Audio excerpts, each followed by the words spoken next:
সংসার সুখের হয় রমণীর গুণে, এই কথাটি আমরা প্রায় কিন্তু শুনে থাকি। কিন্তু সত্যি বলতে কিন্তু এটা কিন্তু আসলে পুরোপুরি সঠিক নয়। একটি সুখী সংসার কখনোই শুধু একজন মানুষের গুণের উপর নির্ভর করে না। একজন নারীর ধৈর্য, ভালোবাসা, যত্ন আর অবশ্যই সংসারকে সুন্দর করে, এতে কোনো সন্দেহ নেই। কিন্তু সেই সাথে স্বামীর দায়িত্ববোধ, সম্মান দেওয়ার মানসিকতা এবং পরিবারের অন্যান্য সদস্যদের আচরণও কিন্তু সমান গুরুত্বপূর্ণ। শুভ সকাল অ্যান্ড হ্যালো এভরিওয়ান, আসসালামু আলাইকুম। Welcome back to my channel video blogger Suborna. আমি সুবর্ণা বলছি বন্দরনগরী, চট্টগ্রাম থেকে। কে কোথা থেকে আমাকে দেখছেন তা কিন্তু আমার অজানা, তবে যেখান থেকে যে পরিস্থিতির মধ্যে থেকে আমার আজকের ভিডিওটা দেখছেন না কেন, আমি আশা রাখছি আপনারা সকলে সুস্থ আছেন, ভালো আছেন এবং নিরাপদে আছেন। আমরা আলহামদুলিল্লাহ পরিবারের সকলেই ভালো আছি। আর যদি কেউ অসুস্থ থেকে আমার আজকের ভিডিওটা দেখে থাকেন, তো তাদের সকলের সুস্থতা কামনা করে আমার আজকের ভিডিওটা দেখার আমন্ত্রণ জানাচ্ছি। আশা রাখছি যে বরাবর মতো আমার আজকের এই ভিডিওটাও আমার সকল প্রিয় আপু ভাইদের কাছে ভালো লাগতে পারে। বেশ অনেক দিন পর আবারও চলে আসলাম নতুন দিনে নতুন আরও একটা গল্প কথা নিয়ে। আশা রাখছি যে প্রত্যেকটা ভিডিওর মতো এই ভিডিওটা আপনারা ভালো লাগার সহিত দেখবেন। আর আজকের ভিডিওটা আমার জন্য আসলে অনেক বেশি স্পেশাল। প্রত্যেকটা ব্লগে আসলে স্পেশালভাবেই শেয়ার করা হয়, তবে থাকে না তার মধ্যেও কিছু স্পেশাল। তো সেরকমটাই হচ্ছে আমার এই আজকের ব্লগটা। ইতিমধ্যে হয়তো বা ইন্ট্রো দেখে কিছুটা আন্দাজ করে ফেলেছেন, তো অবশ্যই পুরো ভিডিওটা জুড়ে থাকতে হবে, তাহলে অনেক কিছু দেখতে পারবেন, অনেক কিছু জানতে পারবেন, আর কিছু কথা আপনাদের সাথে শেয়ারও করব। সংসার জীবনে আসলে পাড়া দেওয়ার পর অনেক কিছুই বুঝেছি, শিখেছি। প্রায় 14-15 বছর রানিং আমার সংসার লাইফের, তো যতটুকু সম্ভব বাস্তব অভিজ্ঞতা তো অনেক কিছুই পেয়েছি। তো তার কিছুটা ক্ষুদ্র আলাপ আজকে আপনাদের সাথে শেয়ার করার ইচ্ছা আছে। তো এখানে হচ্ছে সকালবেলা আজকে নাস্তা দিয়ে শুরু করে দিলাম, মানে একদম রাত পর্যন্ত কন্টিনিউ করব যতটুকু পারি আর কি। তো অবশ্যই আমার পুরো ভিডিওটা জুড়ে কন্টিনিউ থাকবেন এবং চাইলে শেয়ারও দিয়ে রাখতে পারেন আপনার ফ্রেন্ডস আর ফ্যামিলির মাঝে। তো এখানে হচ্ছে সকালবেলার নাস্তাটাই হচ্ছে আমার হাজব্যান্ড বাইরে থেকে নিয়ে এসেছে। উনি যখন দেখে যে আমার শরীরটা একটু খারাপ বা আমার ভালো লাগছে না, তখন কিন্তু উনি সেটা বুঝতে পারে। তো উনি তখনই কিন্তু আমাকে ঘুমে রেখেই কিন্তু বাইরে থেকে নাস্তাটা নিয়ে এসেছিল। তা আসলে সংসার জীবনের এগুলাই হচ্ছে অনেক বড় ব্যাপার। আমি মনে করি অ্যাটলিস্ট যে সে আমাকে বুঝবে, আমি তাকে বুঝবো। আমার বিপদে সে এগিয়ে আসবে, আমি তার বিপদে এগিয়ে আসবো। সংসার জীবনে সুখী থাকার মূল মন্ত্রই হচ্ছে একে অপরকে খুব ভালো করে বোঝা। একে অপরের মধ্যে যদি বোঝাপড়াটা ভালো থাকে, তাহলে কিন্তু ওই সংসারে সুখী হওয়া একদম হাতের নাগালে চলে আসে। খুব সহজভাবে আসলে সুখী হওয়া যায় বা সুখী সংসার গড়ে ওঠে। তো সকালবেলা নাস্তায় হচ্ছে পরোটা নিয়ে এসেছিল আমার প্রিয় একটা পছন্দের হোটেল থেকে। আর হচ্ছে ওখানে হচ্ছে চিকেনের একটা কি জানি ছিল, আচারি চিকেন মেবি, আর হচ্ছে চিকেন স্যুপ এনেছে। ওগুলো দিয়ে সকালের নাস্তাটা সেরে নিলাম। আর এখানে হচ্ছে দুজনে আয়েশি করে হচ্ছে একটু চায়ের কাপে চুমুকে হচ্ছে চাটা খেয়ে নিচ্ছি। আমার হাজব্যান্ড দুধ চা অতটা খেতে পছন্দ করে না, তবে আমার কারণেই খায়। তবে আমিও এখন আর অত পছন্দ করি না, মানে মন যদি চাই তাহলে খাওয়া হয়, কেননা শরীরের উপর আসলে এখন আর জুলুম করি না।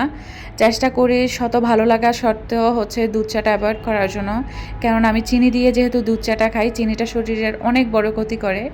এই জন্য যেহেতু বয়সও হচ্ছে আর শরীরের দিকেও তো একটু তাকাতে হবে, তো এই জন্য দেখা যাচ্ছে কি এখন আর দুধ চাটা অতটা আমার পছন্দের তালিকায় নাই।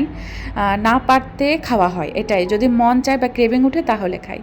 তো শখের কাপগুলোতে সাথে হচ্ছে হাজব্যান্ড ওয়াইফ দুজনে মিলে আয়েসি করে হচ্ছে দুধ চাট উপভোগ করলাম আর গল্প সড্ড করলাম। আজকে ইচ্ছা হচ্ছে বাইরে খাবার, তো দুপুরবেলা হচ্ছে একটু বাইরে যাব। আসলে তখন ভিডিও করা হয়নি, কেননা দেখা যায় ভরা রেস্টুরেন্টে থাকলে আমার খুব আনইজি ফিল হয় ভিডিও শ্যুট নিতে। তো ওনাকে বলেছিলাম আমি কোনো একদিন যে তৌসিফের বাবা আমাকে হচ্ছে একটু কাচ্চি খাওয়াতে হবে, তো উনি কাচ্চি ডাইনে নিয়ে হচ্ছে আমাদের সবাইকে ট্রিট দিয়েছিল। তো আলহামদুলিল্লাহ, আসলে আমার বিবাহিত জীবনে যে আমার হাজব্যান্ড আমাকে বুঝেছে বা সে আমাকে বুঝে বা আমিও তাকে বুঝি, তো এই জন্যই মনে হয় এতটা বছর পর্যন্ত এখনও আমরা সংসার লাইফে টিকে আছি। তো এখানে হচ্ছে নাস্তা পানি সব কিছু সারার পরে কিছু তো থালা বাসন হয়েছিল, সেগুলো ওয়াশ করলাম।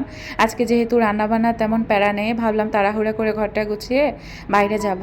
এখানে হচ্ছে ডাইনিং টেবিলটাতে তো খাওয়া হয়েছে, এত বেশি মেসি হয়েছিল, ডাইনিং টেবিলটা মুছে নিউ একটা লুক দিচ্ছি। নিউ একটা লুক বলতে যা আছে তাই, শুধু একটু মোছামুছি আর নতুন কিছু জিনিস অ্যাড করা, তো এগুলাই রাখছি। আর আমার পছন্দের এই ক্যান্ডেলটা হচ্ছে আমি ডাইনিং টেবিলে কতদিন রাখবো, আবার হচ্ছে তুলে রাখবো। আমি আসলে নিয়েও কোনো ডেকোরেশন করতে পারছি না, কেন জানেন? আমার মাছির কারণে। আসলে বাসায় এত পরিমাণ মাছি। আমার প্রিভিয়াস ব্লগে আমার একটা আপু হচ্ছে আমাকে খুব সুন্দর একটা কমেন্ট করেছিল যে মানে মাছি তাড়ানোর টিপস নিয়ে, তো আমি আসলে ওইটা করব, তো করার পরে হচ্ছে আপনাদেরকে জানাবো। আর আমার প্রিভিয়াস ব্লগটাও আপনারা অনেক বেশি পছন্দ করেছেন, আপনাদের কমেন্টে বোঝা গিয়েছে। আপনাদের প্রতি রইলেও মন থেকে অনেক অনেক সম্মান, শ্রদ্ধা আর ভালোবাসা। ভিডিওটার এই প্রান্তে কে বা কারা চলে এসেছেন জানি না, তবে প্লিজ আমার ভিডিওটা যদি আপনার ভালো লেগে থাকে, আপনার মনে এতটুকু পর্যন্ত যদি ভালো লাগা জায়গা করে নিয়ে থাকে, তাহলে প্লিজ আমার ভিডিওটার মধ্যে ছোট্ট একটা লাইক বাটন লাইক প্রেস করে আপনার যতটুকু ইচ্ছা কন্টিনিউ করে যাবেন। নতুন হয়ে থাকলে আমার চ্যানেলটা সাবস্ক্রাইব করে পাশে থাকা বেল বাটন অল অপশনটা চাপ দিয়ে আমার চ্যানেলটার সঙ্গী হয়ে থাকতে পারেন। এতে করে আমি যখনই নতুন কোনো ভিডিও আপলোড করব আমার চ্যানেলের মধ্যে আপনার মোবাইলে নোটিফিকেশন আকারে চলে যাবে, আর আপনি ইজিলি আমার ভিডিওগুলো দেখে নিতে পারবেন। আর মানে ভিডিও নিচে কিন্তু কমেন্ট বক্স আছে, সেখানে আপনার মূল্যবান মতামতটা জানিয়ে দেওয়ার চেষ্টা করতে পারেন। জানতে পারলে আমার কাছে অনেক অনেক বেশি ভালো লাগবে। আর যারা অলরেডি এই কাজগুলো করে আমাকে প্রতিনিয়ত উৎসাহ এবং উদ্দীপনা দিয়ে সামনের দিনগুলোতে এগিয়ে নিয়ে যাচ্ছেন, তাদের প্রতি রইল মন থেকে অনেক অনেক সম্মান, শ্রদ্ধা আর ভালোবাসা। তো এইভাবে সাপোর্ট আর ভালোবাসা দিয়ে আমাকে আসলে সামনের দিনগুলোতে এগিয়ে নিয়ে যাবেন। আপনাদের ভালোবাসা সাপোর্ট ছাড়া আসলে প্ল্যাটফর্মে কাজ করা একদম খুবই মানে ভালো দেখায় না, যেটা সত্যি কথা। তো আপনাদের ভালোবাসা সাপোর্ট আমার জন্য অনেক বেশি জরুরি। আশা করছি আমার আপু ভাইরা অনেক বেশি লক্ষ্মী, তারা আমার এই কথাটা বুঝবেন এবং রাখবেন। তো এখানে হচ্ছে আমার এই রিকোয়েস্টটুকু করতে করতে আমার হচ্ছে পুরো বাসাটাই আসলে গুছানো হয়ে গিয়েছে। তবে ডাইনিং রুমটা যেহেতু একটু ডিপ ক্লিনিং করছিলাম, তো যেমন শোকেসটা খুব ভালো করে মুছেছিলাম, ফ্রিজটাকেও একদম নিট অ্যান্ড ক্লিন করেছি। ফ্রিজের উপরের অংশে বাবুরা স্টিকার লাগাতে গিয়ে এত বেশি হাতের ছাপ দিয়ে দিয়েছে, তো একদম ক্লিনজার দিয়ে ভালো করে হচ্ছে ক্লিন করেছিলাম। আর এইদিকে তো আমার গাছপালা আছে, সেগুলোকে একটু ভালো করে স্প্রে করে এক একটা পাতা হচ্ছে মুছেছিলাম অনেক ধৈর্য নিয়ে। মোট কথা বাড়তি যে কাজগুলো আছে সেগুলো আমি করেছিলাম। তো কথার ছলে ছলে আমার হচ্ছে ডাইনিং রুমটা একদম সুন্দর করে নিট অ্যান্ড ক্লিন করে পরিপাটি করা হয়ে গিয়েছে। এরকম গোছানো পরিপাটির সংসার আসলে একদিনে আমার হয়নি, তিলে তিলে গড়া আমার এই সুখের সংসার।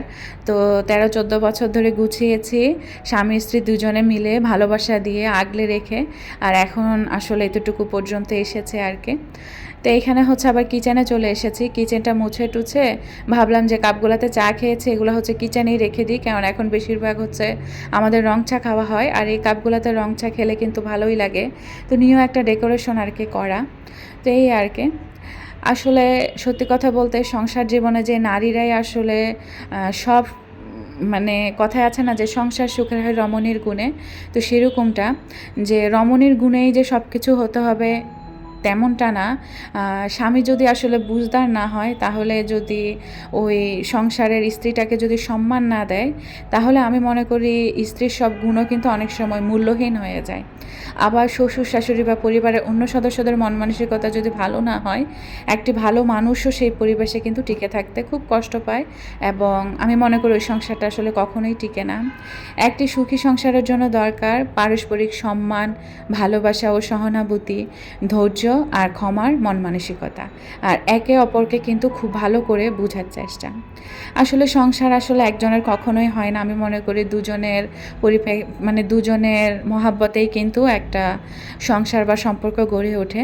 তো আমি মনে করি সংসার সুখের হয় সবাইয়ের গুণে, একা কোনো একজনের নয়। তো আশা করছি বুঝতে পেরেছেন। ভালোবাসা নিয়ে আর দুজনে যদি দুজনকে বোঝা হয়, বিপদে আপদে দুজনের পাশে থাকা হয়, আমি মনে করি কি ওই সংসারটা আসলেই সুখের রাজ্যে ভরে ওঠে। সংসার সুন্দর করতে যেরকম নারীর ধৈর্য, ভালোবাসা আর বুঝদারিতা দরকার, তেমনই একজন পুরুষের দায়িত্ববোধ, পরিশ্রম আর হালাল উপার্জনও কিন্তু সমান জরুরি পায়, তাই না?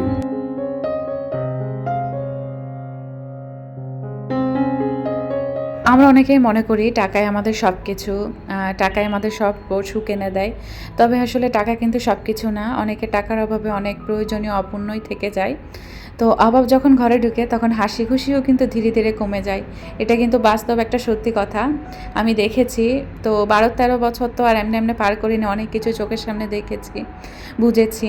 তো সেইগুলা থেকে আসলে এই কথাগুলা বলা। একজন পুরুষ যদি অলস আর দায়িত্বহীন হয়, তাহলে রমণীটার হাজার গুণ থাকলেও সেই সংসারে শান্তি আসলে কখনোই হবে না। আর সংসার আসলে দুজনেরই আমানত বলতে পারেন। একজন ভালোবাসা দিয়ে গড়ে আর আরেকজন দায়িত্ব দিয়ে টিকিয়ে রাখে। তখনই কিন্তু সংসার সুখের হয় রমণীর গুণে, আর সুখও কিন্তু তখন ভরে ওঠে ওই সংসারটার মধ্যে। তো যাই হোক, অনেক বড় বড় জ্ঞান দিয়ে ফেললাম আসলে। তো আসলে কাউকে আসলে আমি শিখানো বা বলার জন্য বা কাউকে ওইভাবে কিছু বলাটা আসলে আমি চাইনি। আমি হচ্ছে বাস্তব অভিজ্ঞতা থেকে কিছু কথা আপনাদের সাথে শেয়ার করেছি। আমার কথার কাজে যদি কোনো ভুল ত্রুটি হয়ে থাকে তো ক্ষমা সুন্দর দৃষ্টিতে দেখবেন। তো চলুন এখানে হচ্ছে আমার ভিডিওর যে ইন্টারেস্টিং পার্টটা সেটাতে আসি। ঘরের কাজকর্ম তো শেষ করলাম, তারপর হচ্ছে বাইরে গিয়েছিলাম, খানাপিনা করলাম, তারপর ভাবলাম রাতের দিকে এসে আমি হচ্ছে আবার সেই লাল টুকটুকে শাড়িটা পরবো, যেটা হচ্ছে আমার বিয়ের পরে পরে হচ্ছে আমার হাজব্যান্ড আমাকে দিয়েছিল। তো সেটাই হচ্ছে আজকে পরবো, লাল টুকটুকে বউ সাজবো। এখানে হচ্ছে আমি কোনো এক ব্লগে শেয়ার করেছিলাম যে আমি প্রায় লাখ টাকার কাছাকাছি দিয়ে আমি হচ্ছে নিজের জমানো কিছু মানে ইনকামের টাকা দিয়ে আমাদের স্বামী স্ত্রী দুজনেরই আমানত বলতে পারেন। তো সে আমানত হচ্ছে খরচ করে আমার নিজের জন্য আমি কিছু শখ বা সুখ কিনেছি। আমার হাজব্যান্ডকে আমি একদিন বলেছিলাম যে তোসিফের বাবা, আমার না খুব বেস্ট লাইট পড়তে ইচ্ছে করছে। তো আমার হাজব্যান্ড বলেছে ঠিক আছে, আমি তোমাকে একটু সময় দিচ্ছি, আমাকে সময় দাও, আমি হচ্ছে তোমাকে গড়ে দেব। তো সেই সময়টা আলহামদুলিল্লাহ চলে এসেছে, উনি আমার কথা রেখেছে। ওই যে বলেছি দুইজনের বোঝাপড়া থাকতে হবে, আর তো সেই বোঝাপড়াটা থেকে আজকে আমি এই দিনটা পেয়েছি। তো আমি 3টা বেস্ট লাইট আপনাদেরকে দেখিয়েছিলাম, তো আপনারা আমাকে ভোট দিয়েছিলেন প্রথমটা, আর না হলে মানে প্রথম নাইলে থার্ড, বা মাঝখানেরটা কেউ কিন্তু বলেননি। তো একটা আপু মনে হয় আমাকে মাঝখানেরটা বলেছিল, আমার আপুটার নাম মেনশন দেওয়া উচিত ছিল, আমি অনেক বেশি দুঃখিত। তো আমি মনে না করলেও কী হয়েছে, আমি ভিডিওর স্ক্রিনে দেখে ওই আপুটার হচ্ছে মেসেজের স্ক্রিনশটটা দিয়ে দেওয়ার চেষ্টা করব। তো একজন আপুই হচ্ছে বুদ্ধিমানের মতো উত্তর দিয়েছে আর কি। তো যাই হোক, অনেক বেশি খুশি লেগেছিল আসলে যে না, আমার আপুর আমার ভিডিওটা দেখেছে, আমার সাথে তালে তাল মিলিয়ে আমাকে কমেন্ট করেছে, এটা আমার জন্য অনেক বেশি ব্লেসড আর অনেক বেশি খুশিও লেগেছে। তো এখানে হচ্ছে আমার ব্যাস লাইটটা তো আপনাদেরকে দেখিয়ে দিয়েছে। প্রায় অনেক দিন ধরে, অনেক মাস ধরে আমরা টাকা জমিয়েছি এই সুখটা পাওয়ার জন্য, বা আমার হাজব্যান্ড আমাকে এই সুখটা এনে দিয়েছে। ধৈর্য ধরেছি বলেই কিন্তু আজকের এই দিনটা আমি দেখতে পেরেছি, আলহামদুলিল্লাহ। তো ইনশাল্লাহ যতদিন বেঁচে থাকবো ততদিন স্বামী স্ত্রী একসাথে হচ্ছে এরকম সুখ স্বপ্ন পুষে নিয়ে বেঁচে থাকবো ইনশাল্লাহ। একজনের বিপদে আরেকজন এগিয়ে আসবে, একজনের সুখে আরেকজন এগিয়ে আসবো, এরকমই। আমার অসুস্থতা হলে আমার হাজব্যান্ড দেখবে, আবার আমার হাজব্যান্ডের কিছু হলে আমি দেখব। এটাই আসলে অনেক কিছু আমি মনে করি। তো যাই হোক, আর স্বামী স্ত্রী যখন খুশি থাকে তখন কিন্তু আল্লাহ তাআলাও কিন্তু ওই সংসারে রহমত বরকত নাজিল করে। আর হচ্ছে স্বামী স্ত্রী যদি এরকম সুখে শান্তিতে থাকে বা সুন্দর একটা কথাও বলে, তখন কিন্তু আল্লাহ কিন্তু খুব মুচকি হাসে। তো যাই হোক, এখানে হচ্ছে আমি ব্রেসলাইটটা শেয়ার করেছিলাম। আর ব্রেসলাইটটা হচ্ছে 4 আনার বেশি আছে, মানে 4 আনা হচ্ছে মানে 5 আনার কাছাকাছি গিয়েছে, তবে ফুল 5 আনা না। আর হচ্ছে আমি এক জোড়া টপ কানের দুল কিনেছি। তো টপ কানের দুলটা ছিল 2 রতি 7 2 রত্তি 7 পয়েন্ট মনে হয়, 2 রত্তি 7 পয়েন্টই ছিল, হ্যাঁ। তো কানের দুলটাও নিয়েছিলাম একদম রেগুলার ইউজ করার জন্য। তো আমার ব্রেসলাইট আর হচ্ছে কানের দুলটা আপনাদের সাথে অ্যাকুসিলাইজ শেয়ার করে দিয়েছি। আপনারা যারা ভোট দিয়েছিলেন তাদেরকে আসলে আর বেশি দিন অপেক্ষা করাইনি। মাঝখান দিয়ে হচ্ছে ছেলে মেয়ে অসুস্থ থাকার কারণে অ্যাক্টিভ থাকতে পারিনি। তো সেই জন্য আসলে ভিডিওটা দিতে আমার লেট হয়েছে। তো গয়নাগাটি তো শেয়ার করলাম, এখন নিজেকে হচ্ছে একটু সুন্দর করে সাজাবো। তো আমি চলে আসলাম আমার আলমারিতে। হাজব্যান্ড হচ্ছে সন্ধ্যার দিকে অফিসের কাজে গিয়েছে, ভাবলাম উনি বাসা আসার আগে আগে আমি হচ্ছে নিজেকে একটু রাঙিয়ে রাখি, লাল টুকটুকে বউ সেজে থাকে। ফেসবুকে তো দেখি হাজব্যান্ড বাইরে থাকে, স্ত্রী খুব সুন্দর শাড়ি টাড়ি পরে হাজব্যান্ডকে সারপ্রাইজ দেয়। তো আজকে ইচ্ছা আছে সেই সারপ্রাইজটাই হচ্ছে আমার হাজব্যান্ডকে করাবো আমি। আমি জানি আমার হাজব্যান্ড অনেক বেশি খুশি হবে, কারণ উনি খুব রোমান্টিক একটা মানুষ। তো আমিও চাই আমার রোমান্টিক হাজব্যান্ডের জন্য আমিও একটু রোমান্টিকভাবে সেজেগুজে থাকি। তো এখানে হচ্ছে আমি আলমারি থেকে আমার কোন শাড়িটা আমি পরবো সেই শাড়িটা হচ্ছে আমি চুজ করে নামিয়ে এনেছি। তো এই লাল টুকটুকে এই কাতান শাড়িটাই হচ্ছে আমি নিয়ে এসেছি। তো শাড়িটা একটু আপনাদের সাথে শেয়ার করে দিলাম। আর এখানে হচ্ছে একটু হালকা পাতলা যেহেতু সাজুগুজু করব, সব সময় তো আসলে বাসায় সাজুগুজু করা হয় না। তো ভাবলাম আজকে একটু হচ্ছে খুশি মনে সাজুগুজু করি। আর মনে কিন্তু আমার রং লেগেছে, সেই জন্য আমি সাজবো আজকে। তো এখানে হচ্ছে আংটি বের করতে গিয়ে আমার এই কানের দুলগুলো পেয়ে গেলাম।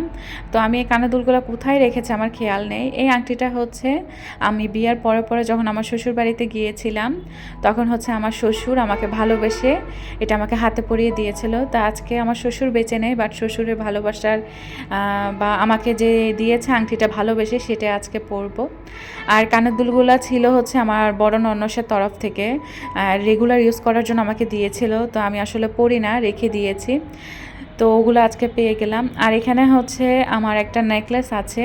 তো এটার কানের দুলগুলা আমি রেগুলার যেহেতু ইউজ করেছিলাম, মাঝখান দিয়ে একটা কানের দুলের এক পাশ ভেঙে গিয়েছিল। তো আমি এগুলো হচ্ছে আবার ঠিক করতে দিয়েছিলাম। তো নেকলেসটা ঠিকই ছিল। তো কানের দুলগুলো একটা ঠিক করার কারণে বাকি দোনোটাই হচ্ছে একটু পলিশ করে দিয়েছিল, যার কারণে নেকলেসের যে কালারটা, এই কালারটা আবার আমার কানের দুলের মধ্যে নেই আর কি। তো এটা একটু বেশি খারাপ লেগেছে। এখন আসলে স্বর্ণের দাম যে পরিমাণ বাড়া, এখন চাইলে এরকম একটা নেকলেস আমি জোড়াতে পারবো না। আরও অনেক আলহামদুলিল্লাহ আছে আমার, তবে এগুলা হচ্ছে আমি আমার মায়ের বাসায় রাখি। হালকা পাতলা জিনিসে আমার কাছে রাখি, কারণ আমাদের প্রচুর মুভমেন্ট করতে হয় যেহেতু সরকারি চাকরি। আমার হাজব্যান্ডের আজ এখানে পোস্টিং, কাল ওখানে পোস্টিং, এই জন্য ভাবে রাখি না কিছু আমাদের কাছে। তো হালকা পাতলাই রেখেছি। তো এখানে হচ্ছে সব কিছু একসাথে একদম গুছিয়ে গাছে রেখে দিয়েছি, তাহলে রেডি হতে আমার সময় লাগবে না। তো যাই হোক, এখানে হচ্ছে আমি অফ ক্যামেরায় শাড়িটাও পরে নিয়েছি। আর শাড়ি পরে নিজেকে আসলে আয়নার সামনে দেখতে পারাটাও কিন্তু আমার কাছে অনেক বেশি ভালো লাগে। যখন একটা মেয়ে সংসারে হাসি খুশি থাকে তখন কিন্তু তার চেহারার মধ্যে অন্যরকম একটা গ্লো চলে আসে। সেই গ্লোটাই আমি আজকে নিজের ভিতরে দেখছিলাম। নিজেকে যে কতবার আয়নার মধ্যে দেখেছি আর কত মানে ভালো লাগছিল নিজেকে, আসলে সেটা বলে বোঝাতে পারবো না। আমরা সংসারী নারীরা হচ্ছে সংসারের বেড়াজালে পড়ে এমনই মানে ইষ্টে পিষ্টে হয়ে গিয়েছি, সংসার ছাড়া আমরা কিছুই বুঝি না। তো সংসারের ফাঁকে যদি নিজেকে এরকম একটু রোমান্টিকতার সহিত সাজানো যায়, আমি মনে করি এটা মন্দ হয় না, খুব ভালো হয়। আর সংসারের দুজনের মাঝেও কিন্তু খুব সুন্দর একটা বন্ডিং ক্রিয়েট হয়। তো এখানে শাড়িটা পরে নিয়েছি, একদম লাল টকটকে গোল্ডেনের মধ্যে একটা শাড়ি। শাড়ি পরতেও ভালোবাসি, শাড়ি কিনতেও ভালোবাসি, তবে মাঝখানে একটু কমই কিনা হচ্ছে। তো যাই হোক, এখানে হচ্ছে সুন্দর করে শাড়িটা পরার পরে আংটিগুলোও হাতে দিয়েছি। আর আপনাদেরকে একটু শেয়ার করছি যে কেমন লাগছে। আমার হাজব্যান্ডকে এমনি একটু ফোন দিয়েছিলাম কোথায় আছেন, তো উনিও বলল যে আমি আছি, কিছুক্ষণ পরে চলে আসব। তো আমি আবার হচ্ছে শাড়ি টাড়ি সব ঠিকঠাক রেখেছিলাম যখন, তার আগে হচ্ছে আমি আশার নামাজটা আদায় করে নিয়েছি, যাতে পরে আর কোনো প্যারা না হয়। আসলে তাড়াহুড়া করে একদম মানে তার জন্য অপেক্ষা করছিলাম আমি রেডি টেডি হয়ে। তো একটু ঠোঁটে লিপস্টিক, তারপর হচ্ছে একটু সাজুগুজু করার পরই আমার হাজব্যান্ড চলে এসেছে। তো উনি অফিস থেকে আসার পরে আসলে ওনাকে আমি সারপ্রাইজ দিচ্ছিলাম। তবে দরজা যখন আমি খুলতে গিয়েছি ওই এন্ট্রিটা আমি ভিডিও অন করার উচিত ছিল, আমি যেটা মনে করি। ওনার রিয়াকশানটা দেখানো উচিত ছিল আপনাদেরকে, যদিও বা আমার হাজব্যান্ড ফেস দেখাতে শাই ফিল করে, ওনার এটা একদম বারণ। আমাকে উনি বারণ করে দিয়েছে, তবু আমাকে বলেছে যে তুমি তোমার পছন্দ মতো করো। উনি আমাকে ফুল প্রায়োরিটিটাই ওখানে দিয়ে দিয়েছে যে না করো, তুমি তোমার খুশি মনে। তো আমি তো আমার ব্লগটা আমি চালিয়ে যাচ্ছি। আর আমার হাসব্যান্ডের যদি সাপোর্ট না থাকতো আমি মনে করি আমি এই প্ল্যাটফর্মে এখনও টিকে থাকতে পারতাম না। উনার অনেক ভালোবাসা আছে আর সাপোর্ট আছে আমার প্রতি, এজন্য আমি এখানে এখনও কাজ করতে পারছি। তো হাসব্যান্ড তো চলে এসেছে, তাকে সারপ্রাইজও করে দিয়েছি। তো যাই হোক, উনি খুব খুশি হয়েছে। আর আমি তো দরজার সামনে ওনাকে দেখে এত লজ্জিত, কি বলবো। উনি আমাকে দেখে খালি মুচকে মুচকে হাসছে। তো যাই হোক, এখানে হচ্ছে আমার হাসব্যান্ড আমাকে ব্যাস লাইটটা পরিয়ে দিয়েছিল আর দুজনে মিলে হচ্ছে একটু রং ঢং করছিলাম। আলহামদুলিল্লাহ, এই হলো আমাদের সুখের সংসার। আর আমাদের জন্য দোয়া করবেন। আজকের ভিডিওটা এই পর্যন্তই থাক, দেখা হবে নেক্সট ভিডিওতে। সেই পর্যন্ত সব ভালো থাকবেন, সুস্থ থাকবেন। আল্লাহ হাফেজ, আসসালামু আলাইকুম।